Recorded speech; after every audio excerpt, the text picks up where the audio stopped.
खबर में खुश आमदेद। मैं हूं आपका होस्ट सईद काजी, मेरे साथ हैं मेरे को होस्ट मियां शाहिद साहब। बड़े अहम मेहमान हमारे साथ हैं, मगर कुछ खबरें पहले मैं आपको बता दूं। बुशरा बीबी की रिहाई लोग कह रहे हैं किसी डील का नतीजा है। डील का नतीजा है या बदले हुए हालात और वक्त का नतीजा है, क्योंकि हालात भी बदलते हैं, डील भी होती है। ये हम पूछेंगे। हमारे साथ जो मेहमान है, बानी पीटीआई से भी मुलाकातों की इजाज़त मिल गई है। ये भी क्या डील का इशारा है या कुछ किसी और बदले हुए हालात का इशारा है, इस पर बात करेंगे। साथ 2-3 दिन से बात हो रही थी, जब से 26वीं तरमीम जो आई है वो उसके बाद 27वीं तरमीम भी आएगी। वो कौन से मकामात या फ़गाह हैं जो हमने सर कर लिए 26वीं तरमीम के बाद, जो 27वीं में दोबारा हमें करने पड़ेंगे, या उससे बढ़कर प्यूटिन का जो प्लान है वो कामयाब होता नज़र आता है। और ऑन दी रिट्रीट हमें वेस्ट लग रहा है। इजराइल में बड़ी इंटरेस्टिंग खबरें हैं। इजराइल की अपनी इकॉनमी क्या हो रही है, क्या उसका हशर हो रहा है, इजराइल के फौजी किस तरह जो है वो भाग रहे हैं और ज़हनी मरीज़ बन रहे हैं, अवाम किस तरह ज़हनी मरीज़ बन रहे हैं। बड़ी इंटरेस्टिंग रिपोर्ट होगी हमारे साथ, हम इस पर बात करेंगे। मेरे साथ मौजूद हैं, किसी के मोहताज नहीं, राना अजीम साहब। बहुत शुक्रिया आपके वक्त के लिए। राना साहब, अब जाहिर है कल जो चीफ जस्टिस हैं वो तो तशरीफ़ ले जाएंगे और तारीख जो है वो अपना वर्डिक्ट देगी, और इत्तफाक से तारीख पर कभी तौहीन अदालत नहीं लगा करती है। तो अब मेरा सवाल ये है कि ये जो बुशरा बीबी की आज़ादी जो रिहाई हुई है उसको आप कैसे देखते हैं? और सवाल दूसरा भी मेरे ज़िम्मन में देखें कि ये 26वीं तरमीम के बाद ख्याल ये था कि जो डिवीजन सुप्रीम कोर्ट में है वो बढ़ जाएगी, वो तो हमें कम होती नज़र आ रही है। मुझे गलत और उल्टा तो नहीं नजर आ रहा जनाब राना साहब? बिस्मिल्लाहिर्रहमानिर्रहीम, अस्सलातु वस्सलामु अलैका या सय्यदी या रसूल अल्लाह, अस्सलातु वस्सलामु अलैका या सय्यदी या हबीबल्लाह। काजी साहब बहुत मेहरबानी, मियां साहब बहुत मेहरबानी। बात यह है काजी साहब, अगर ये बुशरा बीबी की रिहाई डील का नतीजा है तो क्या वो जो कांग्रेस के कुछ लोगों ने खत लिखा है और जो मुतालबा किया है अमेरिकी सदर से, वो भी इस डील का हिस्सा है? क्या अक़वाम मुत्तहिदा की तरफ से जो कप्तान के ऊपर तशवीश का इजहार किया गया, 26वीं आईनी तरमीम पर सवालात उठाए गए, क्या वो भी किसी डील का हिस्सा है? क्या बुशरा बीबी पर जो मुकदमात बने थे वो अगर तो सारे मुकदमात हुकूमत समझती है कि डील के लिए बनाए थे, तो फिर ये भी वजाहत कर देनी चाहिए। अब एक दिन पहले जब बुशरा बीबी के केस पर हाई कोर्ट में समाअत होती है और प्रोसिक्यूटर जो होता है FIA का, वो चीजें पेश नहीं कर सकता, वो सवालात के जवाब नहीं दे सकता, तो उसके बाद तो आप किसी दही की दुकान पर बैठे शख्स से भी पूछेंगे तो वो बताएंगे कि अब बेल रुक ही नहीं सकती, अब तो हर सूरत में जमानत होगी। अगर डील का ये नतीजा है तो फिर डील क्या हुई है? डील तो यही हुई होगी ना कि बुशरा बीबी रिहा हो गई, इसके बाद इमरान खान रिहा हो जाएंगे, बाकी तहरीक इंसाफ के लोग रिहा हो जाएंगे, और सब जो है वो इस हुकूमत को, इस फॉर्म 47 या 45 जो भी कह रहे हैं, इस हुकूमत को तस्लीम कर लेंगे और कहेंगे जनाब ये 26वीं आईनी तरमीम ये भी बहुत अच्छी है और सारे मामला ठीक है। फिर तो ये बात हो, लेकिन ये तो किसी जगह भी नहीं हुआ। बुशरा बीबी की रिहाई के बाद अगर ये डील होती तो बुशरा बीबी को पेशावर की तरफ जाने का इशारा ना किया जाता। अगर ये डील होती तो बुशरा बीबी फौरी तौर पर बनी गाला से निकलती ना, फिर वो बनी गाला में रहती। उनके लिए महफूज तरीन जगह, उनके लिए बेहतरीन जगह बनी गाला थी। अगर ये डील होती तो जमान पार्क, जहां पर बुशरा बीबी पहुंची नहीं, जहां पर पहुंचने के इम्कानात भी अभी कम है, वहां पर पुलिस वैन, प्रिजन वैन और पुलिस की बारी नफरी पहुंच गई। ये कैसी डील है कि जिस डील पर राणा साहब 26वीं आईनी तरमीम जो है वो तो हो गई है और उसमें नए चीफ जस्टिस भी आ गए हैं। अब जो नया बेंच है वो भी सामने नहीं आ रहा। आप क्या समझते हैं कि चीफ जस्टिस याह्या अफरीदी, जो कि खबर मैं दे रहा हूं और उस पर आपके कमेंट्स चाहूँगा, कि चीफ जस्टिस याह्या अफरीदी और जो 10 जज हैं सुप्रीम कोर्ट के, ये मुल्क के वसीतर मुफाद में एक पेज पर है, तो क्या आप समझते हैं कि कोई नया सरप्राइज आ सकता है जुडिशरी की जानिब से?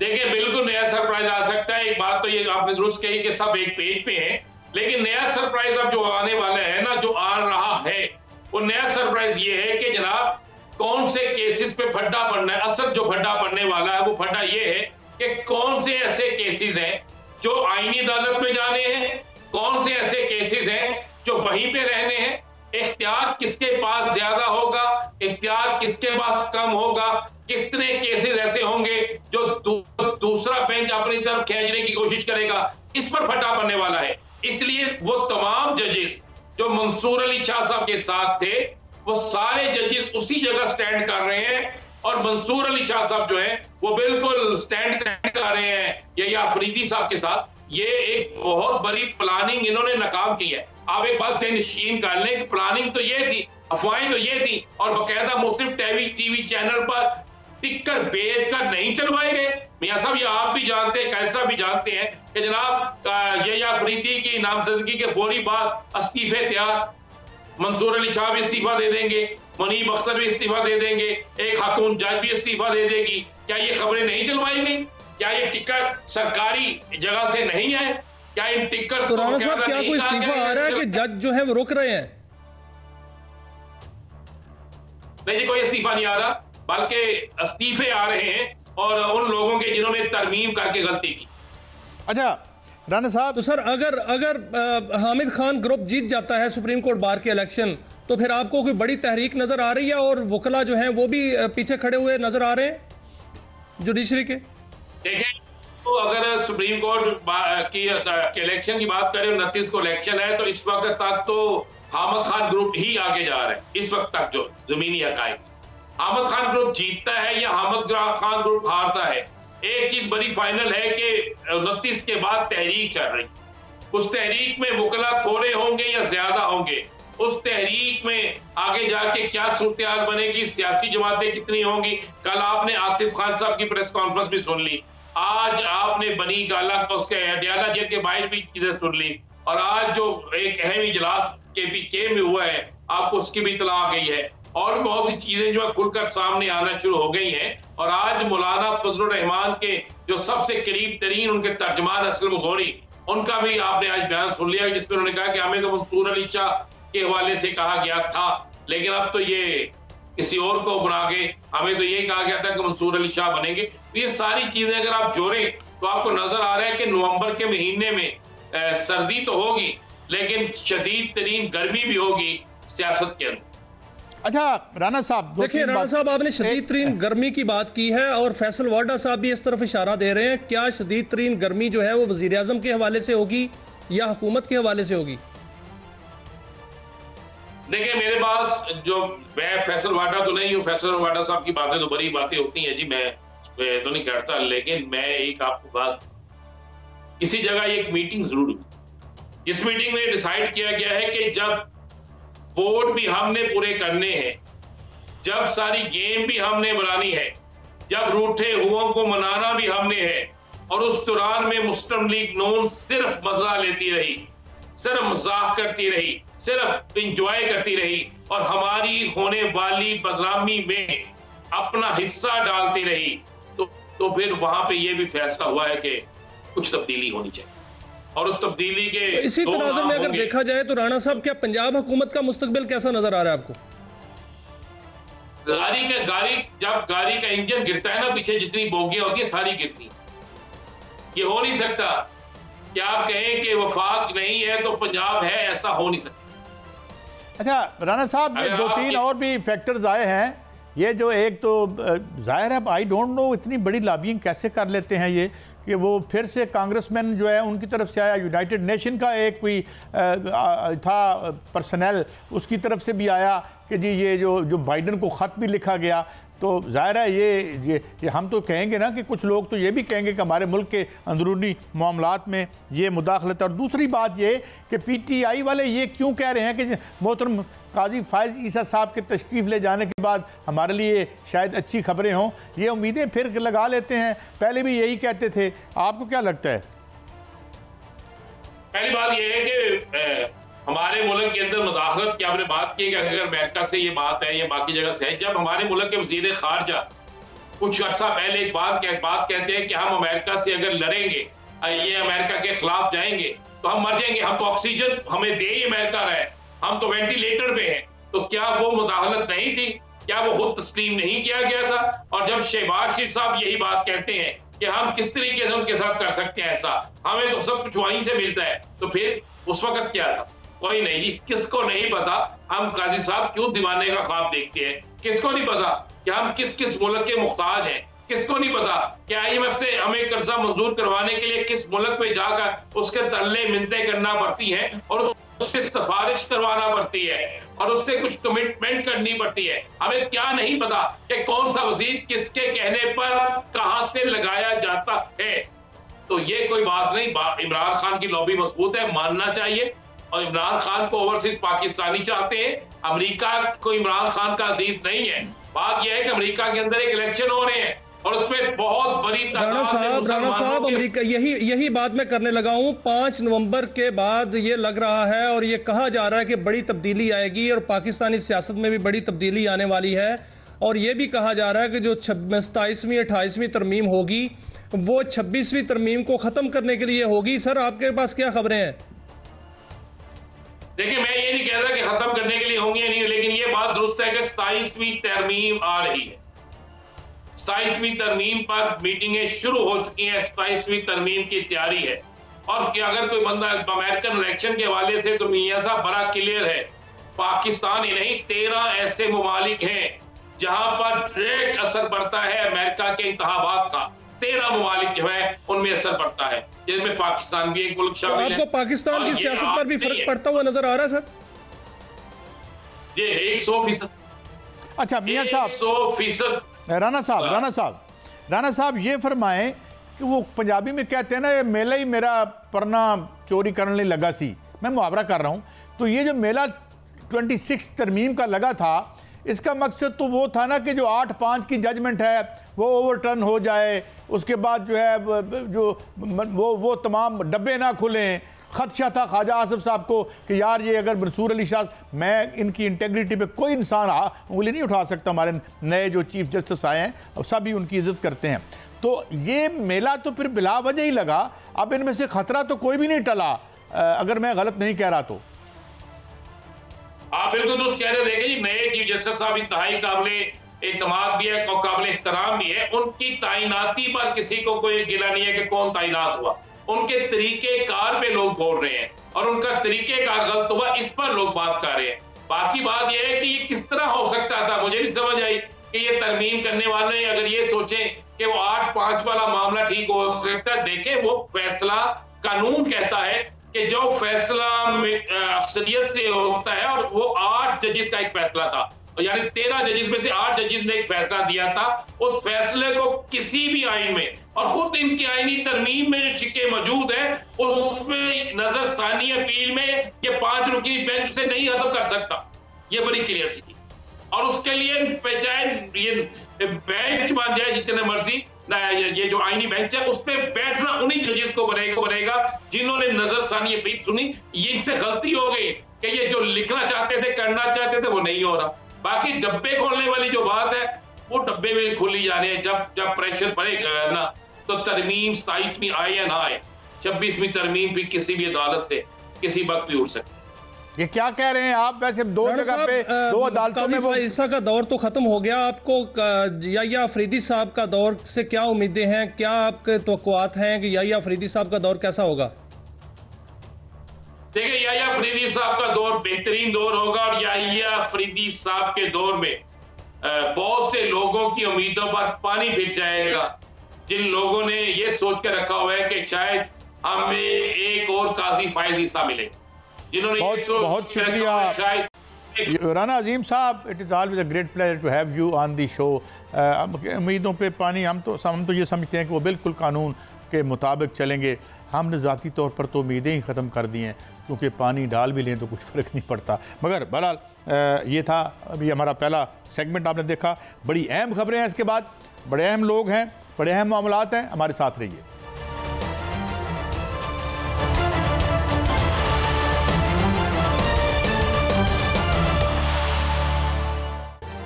वेलकम बैक नाज़रीन। हमें ज्वाइन किया है जनाब फवाद चौधरी साहब ने, साबिक़ वफाकी वज़ीर हैं, मेंबर पार्लियामेंट हैं, और बहुत से तारुफ के हवाले। बहुत शुक्रिया चौधरी साहब।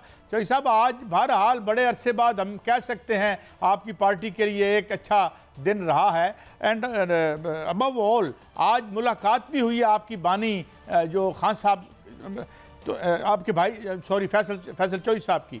तो क्या डिटेल्स हैं? खान साहब हाई स्पिरिट्स में हैं और क्या उन्होंने वहाँ से कोई हदायत भी जारी की हैं और लाए अमल क्या कुछ लेंगे एतमाद में अपने जो पीटीआई के दोस्त हैं? देखिए, जो बताया है फैसल साहब ने वो तो यही है कि खान साहब को पहले तो बड़े बुरे हालात में रखा गया है। एक बिल्कुल जो है वो तकरीबन 6 बाय 9 फुट का एक सेल है जिसमें पाकिस्तान के साबिक वज़ीर आज़म और पाकिस्तान की सबसे बड़ी सियासी जमात के सरबराह जो हैं वो कैद हैं। 5 दिन बिजली वहाँ पे नहीं थी और उन्होंने सिर्फ 1-1.5 घंटा उनको जो है वो वॉक के लिए बाहर लाया जा रहा है और एक बहुत ही उन्हें बुरे हालात में जेल में रखा गया है। इसकी एक तो जितनी मजम्मत की जाए उतनी कम है और मैं ये समझता हूँ कि तो सब आपने अक्सर कहते हैं कि पीटीआई की क़यादत जो है वो ना समझों के हाथ में है, बल्कि आपने कल कहा कि खलंडरों के हाथ में है। तो क्या आप समझते हैं कि अगर क़यादत आपके हाथ में होती, आपके हाथ में बागडोर होती, तो आज हालात मुख्तलिफ होते और बानी पीटीआई के लिए भी हालात मुख्तलिफ होते? ये तो खैर मैं नहीं कह सकता, मैं अपने बारे में तो ये बात नहीं कह सकता, लेकिन ये ज़रूर है कि देखें, पार्टी का फर्ज था कि वो अपने लोगों के साथ खड़ी हो। हम लोगों तकरीबन 6 महीने एक बार 7 माह मैंने जेल काटी है, मैंने तशद्दुद सहा है, मेरे सारा ख़ानदान, मेरे सारे भाई गिरफ्तार हुए और सारा हमारे घर तोड़ दिए, बिजनेस ख़त्म कर दिए, लेकिन पार्टी तो हमारे साथ खड़ी नहीं है। इसी तरह से जो वर्कर्स जेलों में गए हैं, जो लोगों ने तशद्दुद सहे हैं, पार्टी जो बाहर थी वो उनके साथ खड़ी नहीं हुई है। फिर उसके बाद 9 फरवरी को जब आपने इलेक्शन आपकी आंखों के सामने रिग हुआ, पार्टी जो है वो घरों बजाय इसके कि वो तहरीक पे जाती, हम तो उस वक्त जेलों में थे, इन लोगों ने पार्लियामेंट में जो है वो उसको कहा कि जी हम वहाँ पे रोल अदा करेंगे। सारा जो एक था, आप समझिए कि वही ख़त्म कर दिया जो इमरान खान का सारा एक लेकिन सर वजह क्या है? पार्टी की आदत जो मौजूदा है वो कहती है कि बानी पीटीआई से हम हदायत लेते हैं। क्या आप समझते हैं कि या तो उनको बानी पीटीआई को ज़मीनी हक़ाइक़ से आगाह नहीं किया जाता या उनके हदायत पर मिनवान अमल नहीं किया जाता? अब इनमें से जो बहुत सारे लोग हैं जो अभी पार्लियामान में आए हैं, ये तो एफिडेविट्स दे के आए हैं। आप मुझे बताइए ना, शाह महमूद कुरैशी इलेक्शन नहीं लड़ सकता, परवेज अलई इलेक्शन नहीं लड़ सकता, मैं इलेक्शन नहीं लड़ सकता। पीटीआई के सिर्फ 13 एमपीए हैं जो पिछली दफा इलेक्शन लड़े, उनको इजाजत दी गई इलेक्शन लड़ने की। तो ये जो बहुत सारे लोग अभी आ गए, ये कैसे आ गए इलेक्शन लड़के? हम और अच्छा चौधरी साहब, मैं उस बात पे दोबारा आऊँगा, क्योंकि वो जो फैसल चौधरी साहब गए हैं तो कोई नया लाहे अमल, कोई बात नई, कोई हदायत, कुछ ऐसी चीज़ आई है? मेरा नहीं ख्याल अभी कुछ इस किस्म की बात नहीं हुई है और लाए अमल दे भी देंगे तो देखिए, सच्ची बात यह है काजी साहब, आप सियासत समझते हैं। देखिए, इमरान खान को सबसे पहले तो सही इंफॉर्मेशन चाहिए, फिर एक पॉलिटिकल एडवाइस चाहिए और फिर उस पर एक स्ट्रैटेजी चाहिए जिसके ऊपर पार्टी अमल कर सके। अब जब उनके पास सही इंफॉर्मेशन ही नहीं है, उनके पास मालूमात नहीं, अब अल्लाह का ये शुक्र है कि ये बुशरा बीबी रिहा हुई हैं, तो जब वो रिहा हुई हैं तो अब शायद ये है कि कम से कम कोई इंफॉर्मेशन तो उन तक सही पहुंचना शुरू होगी। अब तक तो बिल्कुल ही एक ऐसे लोग आ गए हैं जिनको ना समझ है ना कुछ है, और वो पाकिस्तान ये सियासत कंट्रोल करने की कोशिश कर रहे हैं, जो जाहिर है कि उसके मसाइल हैं। अच्छा चौधरी साहब, ये तो बात है ना, तो हो गई। अब क्या इसके सुक्म दूर करने के लिए 27वीं तरमीम आएगी या वो प्लान हुकूमत जो है वो मुकम्मल करना चाहती है जो उनका पहला मुसवदा था? पता नहीं, हुकूमत का तो कुछ पता नहीं क्या करना चाहती है, क्योंकि हुकूमत ने तो अभी तक जो है उनको 2 सालों में समझ ही नहीं आ रही कि वो आखिर करना क्या चाहते हैं। कभी वो जो है, अभी आप देखिए कि जो हालात हैं पाकिस्तान में, आप इमरान खान के साथ पूरा पाकिस्तान खड़ा है और इमरान खान से जो सलूक हो रहा है वो आपको बताया ही है, फैसल साहब ने अपनी प्रेस कॉन्फ्रेंस में भी बताया है, वैसे भी आप देख ही रहे हैं। और इस हुकूमत को अगर ये लगता है कि जुडिशरी को मती करके, जुडिशरी को, सुप्रीम कोर्ट को असल में तो ये FIA बनाना चाहते हैं या इस्लामाबाद पुलिस बनाना चाहते हैं, तो अब सवाल ये है कि क्या इससे पाकिस्तान में कुछ इस्तेकाम आ जाएगा?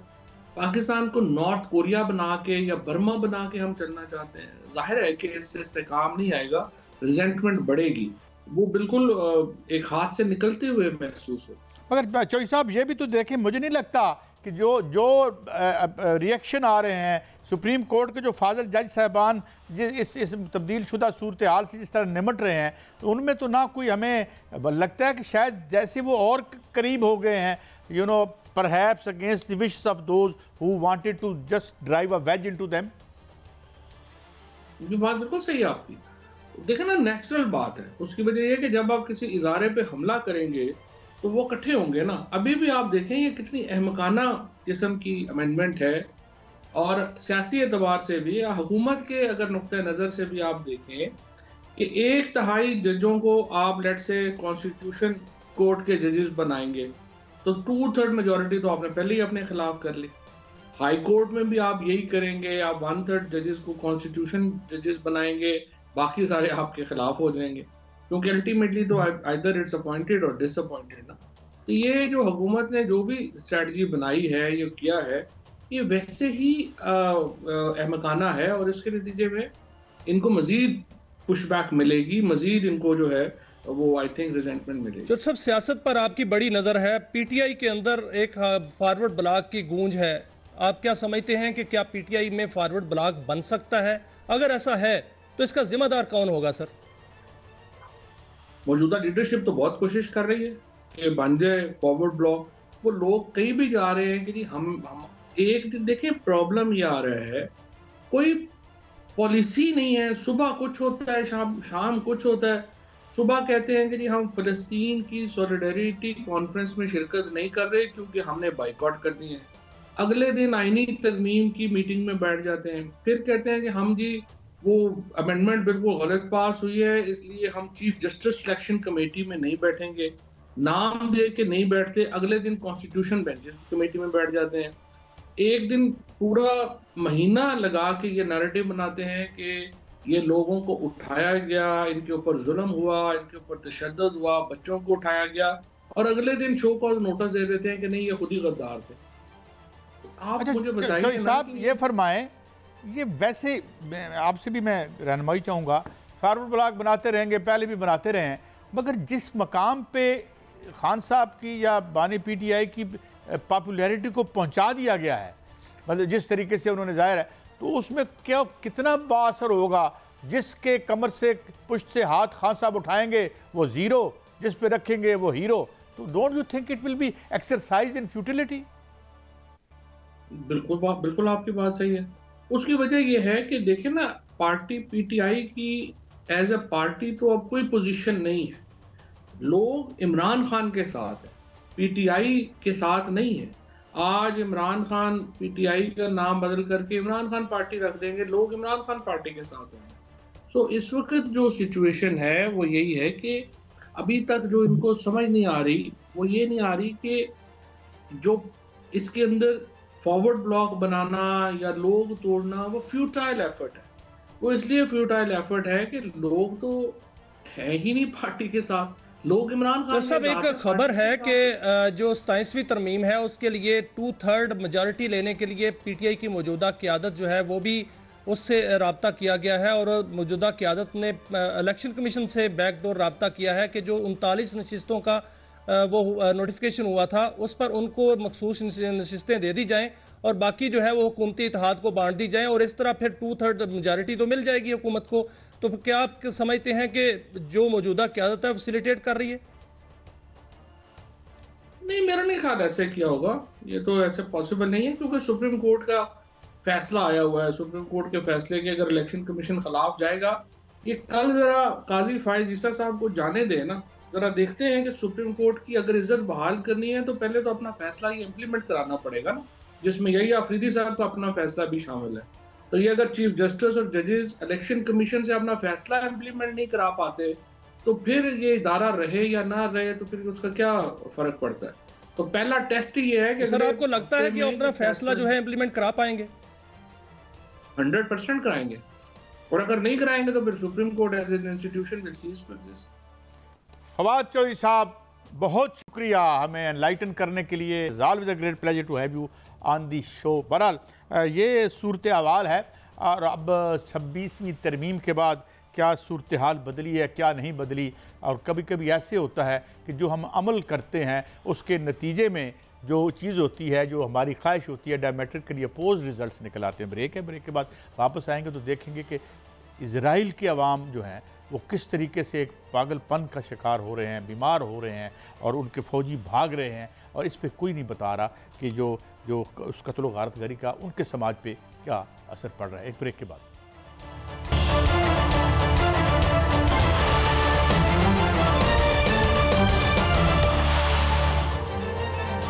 Welcome back. नाज़रीन, हमें ज्वाइन किया है मारूफ दफाई तजिया नगार जनाब ब्रिगेडियर वकार हसन साहब ने। बहुत शुक्रिया ब्रिगेडियर साहब। ब्रिगेडियर साहब, बहुत से मामलात हैं और हम आएंगे इजराइल पर और अमेरिका पर भी। पहले मैं आपसे ये बात यानी पूछना चाहूँगा कि जो इजरायली फ़ौज में ख़बरें आ रही हैं कि बहुत से लोग जो हैं वो भाग रहे हैं। 139 लोगों का अभी तक आलमी प्रेस में आ चुका है कि वो कहते हैं जनाब कि हम ये जंग नहीं लड़ना चाहते, कुछ तो खुदकुशियाँ भी कर रहे हैं।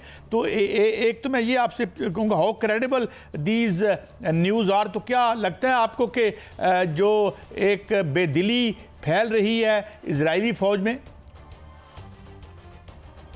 जी, आई थिंक इसमें अभी तो जो वेस्टर्न मीडिया उसकी रिपोर्ट्स भी आ गई हैं। CNN की मैं रिपोर्ट देख रहा था और उसका टाइटल था he got out of Gaza but Gaza did not get out of him. तो इसका मतलब है कि जो भी जुल्म सितम हो रहा है और जेनोसाइड हो रही है उसमें बहुत ज़्यादा इम्पैक्ट अमेरिकन सोल्जर्स के साथ भी हुआ था। अफगानिस्तान से और इराक से जब ये वापस गए तो 1,84,000 केसेज हैं PTSD के, यानी पोस्ट ट्रॉमेटिक स्ट्रेस डिसऑर्डर एक बीमारी है जो वॉर टाइम में सोल्जर्स, स्पेशली अगर आप अट्रॉसिटीज कर रहे हो, भारत में भी ये फिनोमेना है।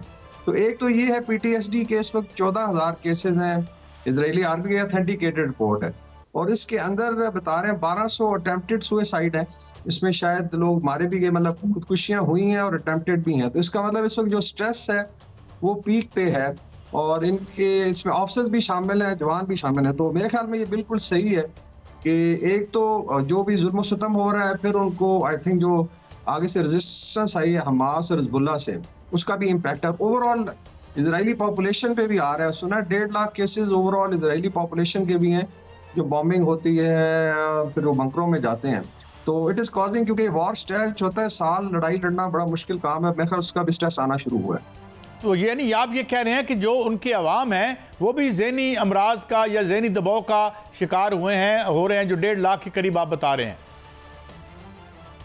जी, एक तो फिजिकल इम्पैक्ट है, जो जिस तरह भी देखे ना नेतन्याहू के सिजेरिया में इसका जो फार्म हाउस था वहाँ पे भी अटैक हुआ, तो इवन प्राइम मिनिस्टर भी महफूज नहीं, ऑल्दो वो वहाँ पे नहीं था, लेकिन एक कैबिनेट। ये दूसरा ये कि जब सायरन बजते हैं, साफ ज़ाहिर है आप बंकरों में चले जाते। पूरा जो तेल अवीव और बड़े शहर हैं हाइफा, ये अंडरग्राउंड है। अंडरग्राउंड उनके हॉस्पिटल्स हैं, अंडरग्राउंड स्कूल्स हैं, कॉलेजेस हैं।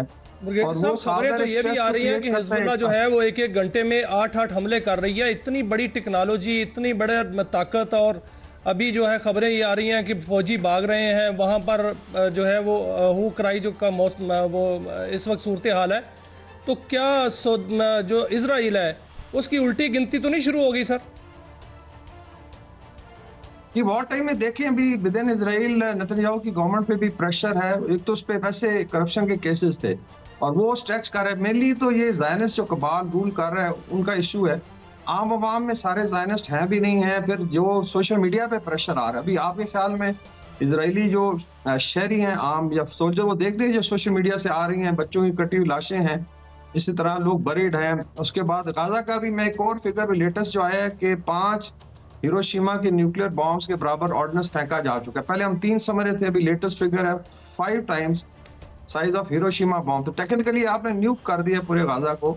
अगर आप उनकी गलियां देखें तो ये सारी आई थिंक तस्वीरें, कोई भी थोड़ा बहुत भी अगर दर्द दिल रखता है तो उस पर इम्पैक्ट आता है। तो ये आई थिंक एक साइकोलॉजिकल कॉस्ट है जिनको पे करनी पड़ी है। और शायद इसकी वजह से आप देखेंगे आहिस्ता आहिस्ता मिलिट्री में क्लैप्स शुरू होगा। फिर इनके सीनियर कमांडर मारे गए हैं, लाइक अभी इनका जो है एक बड़ा धरनाट किस्म का कमांडर था 401 आर्मर ब्रिगेड का, इसान दक्सा, बड़ा मशहूर, और उसको हमास ने ठिकाने लगाया। तो उसमें आई थिंक कैजुअलिटीज भी है। बाकी इजराइल जो है हाइड करता है कैजुअलिटीज को, ये जिस तरह वेस्ट में होता है, दे हाइड द कैजुअलिटीज। ब्रिगेडियर साहब, अगर ये मामला है, एक तरफ हलाकतें हो रही हैं और दूसरी तरफ इस तरह खौफ है, और जो कि इजराइल को अब जो है लपेट में लिए हुए है, तीसरी जानब उसकी माशी ताकत जो है वो भी खत्म होते जा रही है, तो आप क्या समझ रहे हैं कि इजराइल जो है वो माशी तौर पर भी टूटेगा? जी अभी तो फिलहाल चल रहा है, बिकॉज देखिए इसका टूरिज्म भी था, रिलीजियस टूरिज्म बहुत ज्यादा था। फिर ये वेस्ट से लोग आया करते थे, इसकी बीचेस हैं मेडिटेरेनियन पे, और प्लस इनका टेक्नोलॉजी, एग्रीकल्चर की बहुत ज्यादा एक्सपोर्ट्स, इनकी शिपिंग इंडस्ट्री अगर आप देखें इनकी बहुत बड़ी। तो साफ ज़ाहिर अभी तो कोई उधर रुख नहीं कर रहा। इवन शिपिंग लाइनर्स पे बहुत ज्यादा स्ट्रेस है, जो है उसमें इजरायली की जहाज जो है वो लोग हायर ही नहीं कर रहे। तो उसमें बिलियनियर्स हैं इनके, देखें तो इसमें दुनिया की आई थिंक 10 बड़ी कंपनियां में 5 इजरायली कंपनियां, और नाम वो डिफरेंट लगाते हैं। साफ ज़ाहिर इकोनॉमिक कॉस्ट है, आना जाना खत्म है, एयर फ्लाइट्स नहीं हो रही, टूरिज्म खत्म है। तो इसमें आई थिंक इजरायली जो इकोनॉमी है बुरी तरह डैमेज हुई है। सिर्फ ये है कि अभी आप कह लें कि अमेरिका से अभी लेटेस्ट फिर आई है कोई $5.2 बिलियन का एक और पैकेज इनको दे रहे हैं, तो उसी पे सस्टेन हो रहा है, लेकिन कोई इकोनॉमिक लाइफ नहीं है।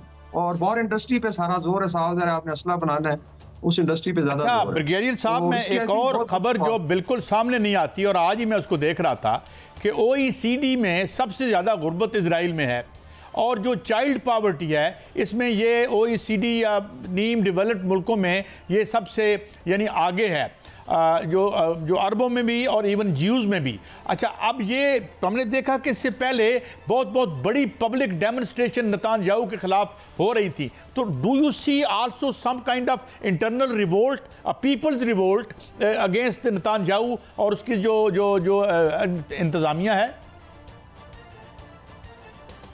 जिसमें इसका जो इकोनॉमिक मॉडल है बिल्कुल भारत की तरह। भारत में भी आप देखें तो 1% ऑफ इनके काफी सारे बिलियनर्स हैं। अभी भारत के पॉवर्टी के फिगर देख रहे हैं, 900 आई थिंक मिलियन लोगों के पास तो टॉयलेट्स ही नहीं है, मतलब 90 करोड़ की आबादी के पास। तो इसी तरीके से प्रोजेक्शन ये करते हैं अंबानी, अडानी, टाटा, सावधान है, देयर आर फैमिलीज जिनके पास बहुत पैसा है, नो डाउट। इस तरह इसराइल में, इसमें मेंशन कर रहा था, बहुत ज्यादा बिलियनर्स हैं। लेकिन एक तरफ जो है, जो स्पेशली अभी इसके अगेंस्ट करप्शन के जो प्रोटेस्ट हुए थे, वो भी आई थिंक क्लास गैप है, 1 से 99% वहाँ भी अप्लाई करता है। और स्पेशली जो फिर अरब्स हैं या द्रूज हैं, उनको ज्यादा पीछे रखा गया है। जो बाकी साहूकार हैं definitely they have lot of money, तो दैट्स व्हाई GDP जो है बहुत ज्यादा नजर आती है।